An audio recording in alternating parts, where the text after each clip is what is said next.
let's see how the flat earth model explains the 4 seasons and weather.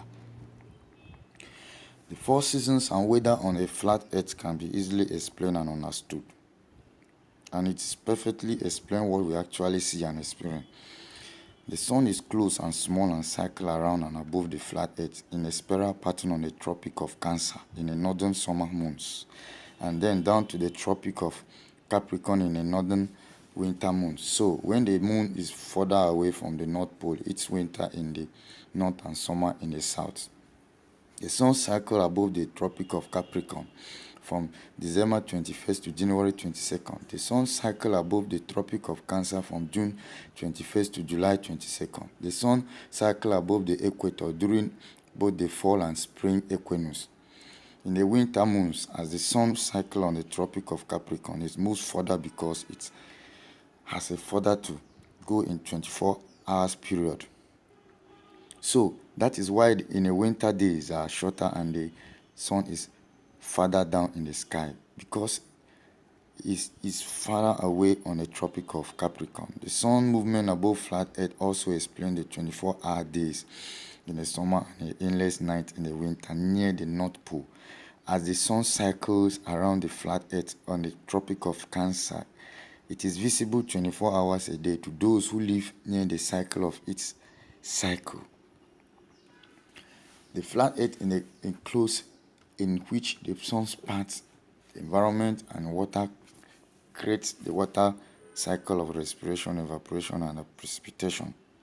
This makes perfect sense on a flat earth enclosed earth with a small closed sun creating constant temperature changes as it is cycles above and around the flat earth.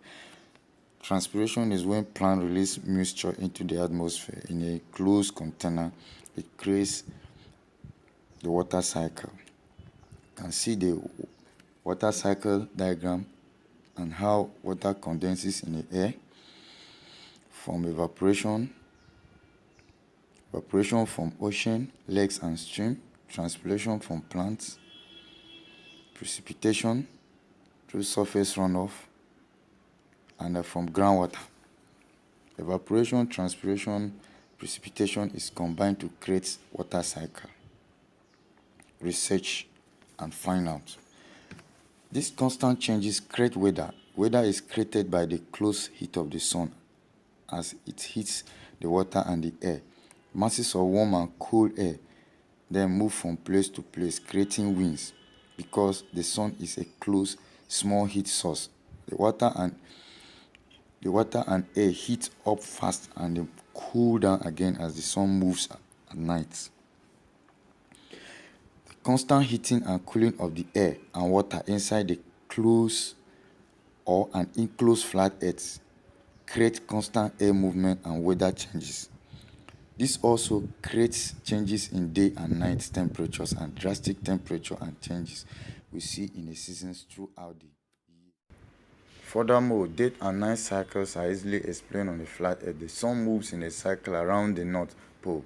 When it's over your head, it's day. When it's not, it's night.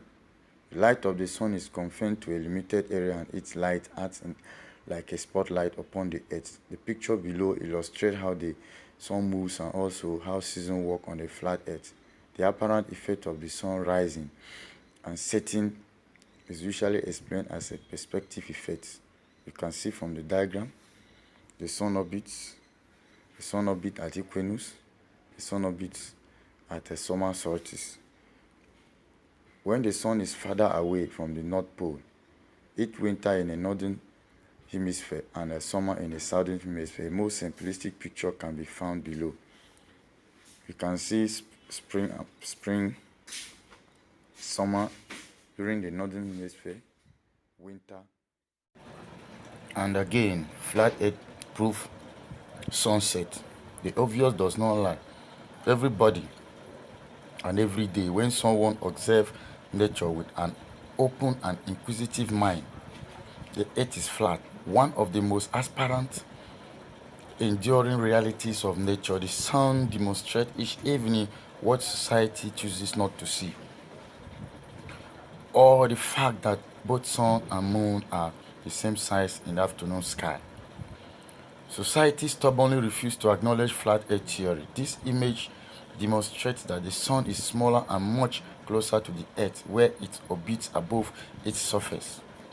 The picture also speaks volume regarding the structure of Earth's atmosphere. Obviously, the atmosphere is layered with clouds occurring both in front and behind the sun. Logically, the posterior clouds are much larger and thicker than the occurring in front of the sun. We encounter nearby clouds while flying or climbing a tall mountain. The sun orbits well behind the nearest clouds, while the distant clouds are themselves well beyond the sun. Simply put, the structure of the atmosphere follows the order of the cloud, sun, and then space. So why don't we often see cloud behind the sun during the afternoon? The upper atmosphere clouds tends to occur along the more distant fringes of the disk of the earth, as the sun resides in its daily orbit across the surface of the earth, causing the sun to set. The angle of light relative to the observer reflects from the earth, illuminating the distance of the thick clouds. Of course, this oversimplification only serves to complicate the highly complex nature of the atmosphere until truly objective research motivated by planar theory becomes financially and socially possible. We are focused to work with the crude and biased finding of the mainstream science. Even the Ferris research suggests a layered atmosphere, yet such mainstream model fail woefully at explaining the existence of the clouds that are visibly in front and behind the sun itself. For instance, consider this rebuttal to the images that show a nearby sun in front of the distant clouds. At first value, this seems like a sound dismissal of the nearby sun hypothesis. However, it makes a fundamental observational error. The power line pictures are in fact closer to the camera lens. Why would this bleed out when clouds obviously more distant than the power lines appear plainly and suddenly in front of the sun?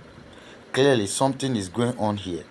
If you look at the picture, it's easy to see a light whiff of cloud in front of the sun in a lower left-hand quadrant, while a much thicker and darker portion of the cloud situated at the lower right-hand quadrant floats demonstrably behind the sun.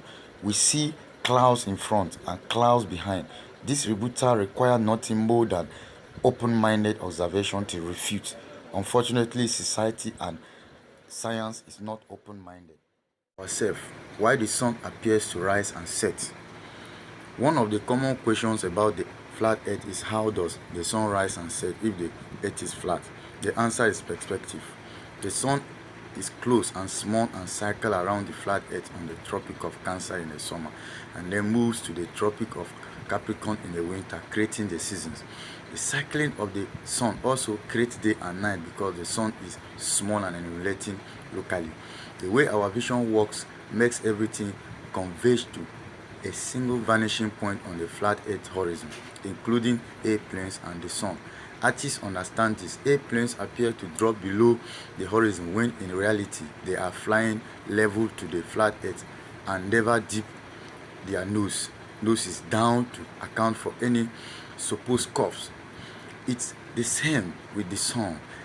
It is moving across the sky on a flat earth horizon, but it appears to rise and fall due to perspective. As the sun moves away due to perspective on a plane, it appears to drop down as it converges on the vanishing point.